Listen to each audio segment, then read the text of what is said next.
Alright, here we are in the rig. Now let's do a lap around the beautiful Monaco circuit. Alright, here we are then for a lap around Monaco. Make sure to prep the exit well to carry some speed into the start of your flying lap into turn 1. Brake as late as possible, but the exit is so important here because it's a long uphill straight relatively for Monaco. So up we go through the gears up to 7th gear, and then probably the fastest corner around this track. Easy to carry too much speed and end up in the wall. Avoid this bump right here to stabilize your car for the next braking zone. Get close to the walls, carry as much minimum speed as possible through the hairpin, 1st or 2nd gear, both possible. Clip the inside curb to maximize track position and get a bit of extra rotation. Longest exit on this track, up through the gears, easy flat out throughout the tunnel, at least in your qualifying lap, and then a big braking zone. Make sure to get close up to the wall on the inside, clip the inside curb a little bit, and again maximize track position. Carry as much speed as possible through this left-hander, get close to the wall, almost flat out through there, and then again get close up to the inside wall. We missed a little bit there, we almost touched the wall there on the exit, and then again carry as much minimum speed as possible through the final corner, get up to that exit curb to carry some extra speed, open the DRS, and that's a lap around Monaco. Hi guys, back at the headquarters here. Let's go into the lap in more depth. Alright, so qualifying around here is gonna be tricky with traffic, especially Q1 and Q2. Q3 it's gonna be less busy, but we're gonna see traffic bunching up like crazy in this last sector here. So you have to be careful not to block anyone, and then prepare that exit as we're doing right here as much as possible. Open up the final corner and open up the DRS straight away as soon as you get the traction into turn 1. Want to brake in a straight line and get as close to this wall as possible to open up the longest or maybe the second longest exit on this track.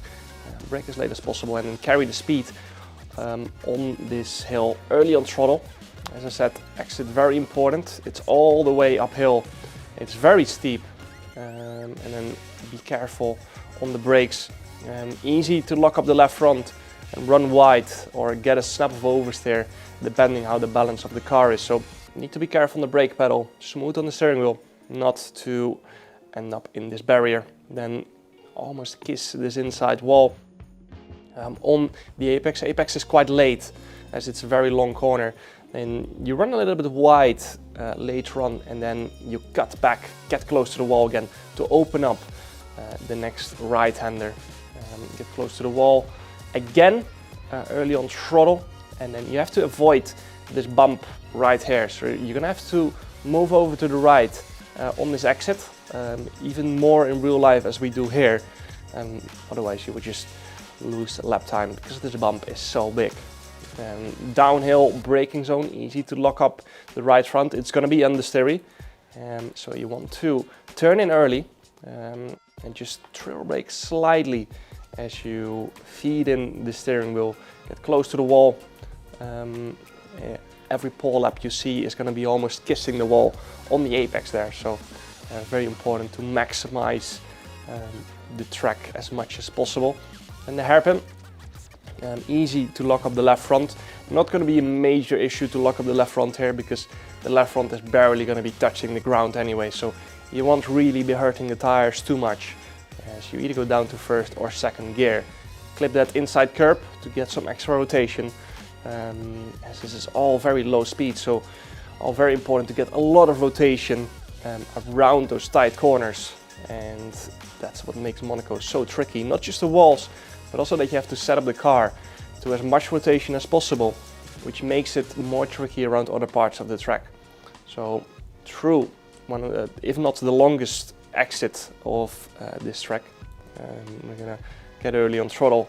Through the tunnel we go, all easy flat out these days. Maybe in dirty air it's gonna be a little bit tricky to do the flat out, I'm not sure. And then a downhill braking zone, a little bit bumpy on the way there, and you have to turn while braking as well, which makes it a little bit more tricky again. So braking just after the 100 meters from 8th gear down to 3rd gear, and then clip those inside curbs, get all the way up to the exit wall, and then you stay there until you turn into this very tricky left-hander again. You have to get close to the wall, but if you clip this inside wall, you will break your front wheel and just head straight for the wall. So very tricky. You have to get close to the wall. You have to carry as much speed as possible and get close to those walls. By the time you get to qualifying, of course, drivers are going to slowly get into a rhythm throughout practice. The track is going to improve and you constantly have to adapt yourself. So very hard to get it all right, all the way up to the wall, and then get this apex and this apex. On the F1 game we do it flat out. I'm not sure if it's going to be flat out in real life because I think there's a little bit of a bump here, so it's going to be tricky to do that flat out. Open up. Probably the corner where we've seen the most crashes over the past few years. And yeah, we missed the apex here actually. And that's because if you hit this inside wall, again, you will break your front wheel or you will break your front wing and you will head straight into the barrier there. We'll probably at least see this once over the weekend, if not more. Every year we see at least one person clip that inside wall, break their front wheel and head straight to the barrier.